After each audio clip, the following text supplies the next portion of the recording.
Hey, what is going on, guys? This is SMAP Reviews, and today we are taking a look at the new album from Blue October titled I Hope You're Happy. Let's get to it. I Hope You're Happy is a release I was actually really looking forward to because while Blue October can be rather inconsistent, it's undeniable that Foiled, or especially Hate Me, one of their biggest hits off of the album, it's incredibly powerful, and when they hit the right note, it works so well.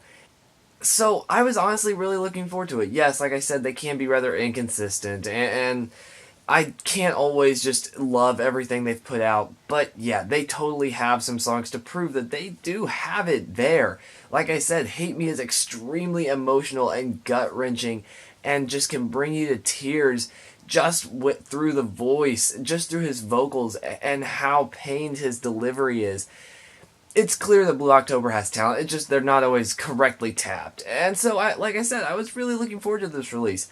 And honestly, I don't feel we were too let down. I mean, yes, again, it's inconsistent. I do have to say that it can be inconsistent.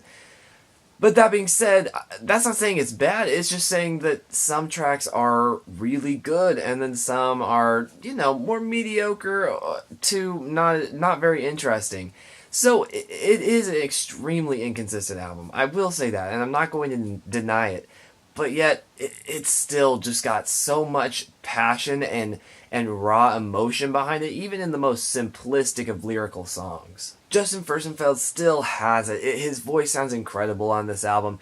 It really does work, and he really does display how many different styles of singing he can have, from a more clean and simplistic I Hope You're Happy to a little more raw and a little more rough sounding vocals on songs like Daylight. He really does prove that he still has the voice, even though, like I said, some of his best work is behind him. He still really does have it, despite he's obviously getting up there in age. And honestly, the production here is really good too, regardless of, again, maybe some more simplistic and rather uninteresting songs. It's still really good production, and for the most part, this album just hits you like a ton of bricks, and that works so well with Justin's voice because he has such emotion behind him. A perfect example is King. It really, during the chorus, the music hits you right in the face, along with Justin and the emotion he's expressing through the chorus. It's incredible, and it really does work so well. And yet, it never gets too overpowering.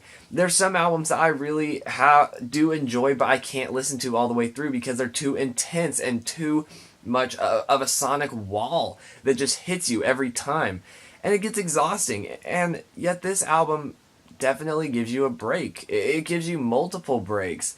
And that it just helps even more. Your Love is Like a Car Crash, I'll Do Me, You Do You, and Remission in C Major are excellent examples of this. And while two of those are probably some of my least favorite songs, honestly, Your Love is Like a Car Crash is fine, and the Remission is it's just a purely instrumental song.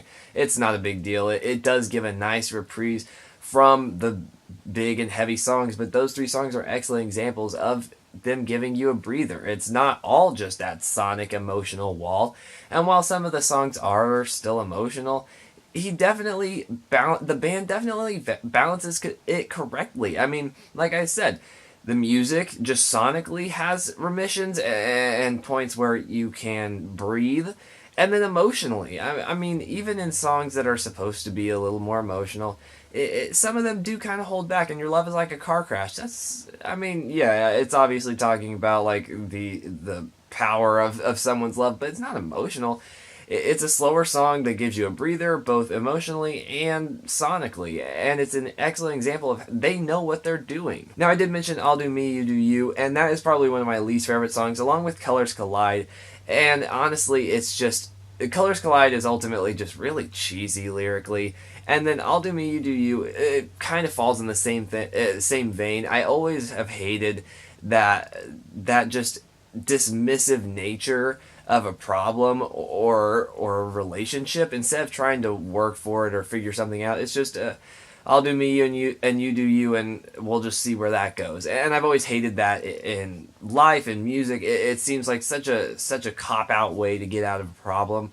And so that, along with it's just a cheesy song and rather uninteresting. Yeah, it's not one that stands out on this album. Definitely one of the worst tracks. Again, as well as Colors Collide. I'll Do Me, You Do You, Colors Collide, The Remission.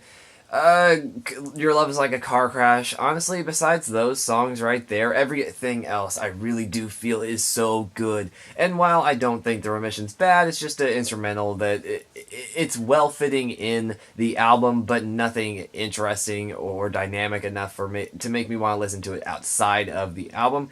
But in the context of the album, it's necessary, and I do really like it. And like I said, Your Love Is Like a Car Crash is fine. The rest of the songs, though, I really do like, even if some of them are cheesy or maybe not saying that much. The emotion that can be put into these songs just through Justin's voice, let alone the incredible instrumentation that the band has, really does work. I really do like this album. It's an album that I was looking forward to, and luckily it did not let me down. Yes, it's inconsistent. Like I said, there is some down moments. I mean, 5 songs out of the, I believe, 12-track album are not that great, and definitely not worth listening to again. But the rest are really, really good. And this is pretty much the plague that Blue October has. They can make songs that work really well, and then they release a bunch that's just meh. And so, yeah, I do like this album a lot. It just can be inconsistent, and unfortunately continues to plague them. Even in this album, it's something that they haven't been able to get away from. I do like Blue October, though. This album really is a good album. It's just inconsistent, and so unfortunately it can't get too high of a review, but the emotion that can be displayed simply through Justin's voice makes it go up exponentially in my mind, because he really is so talented. And I really actually do like the songs that work on this album. So I am going to give this album a 7.5 out of 10. Thank you guys so much for watching this video. What did you guys think of this album? Please let me know down below. Also, is there any upcoming albums that you'd like me to check out? Also, check me out on Twitter. I do some reviews of albums I didn't get time to make a video on, so check me out on there. SMAB Reviews, also the link is in the description. Besides that, thank you guys so much for watching. It really does mean a lot, and I'll see you guys later.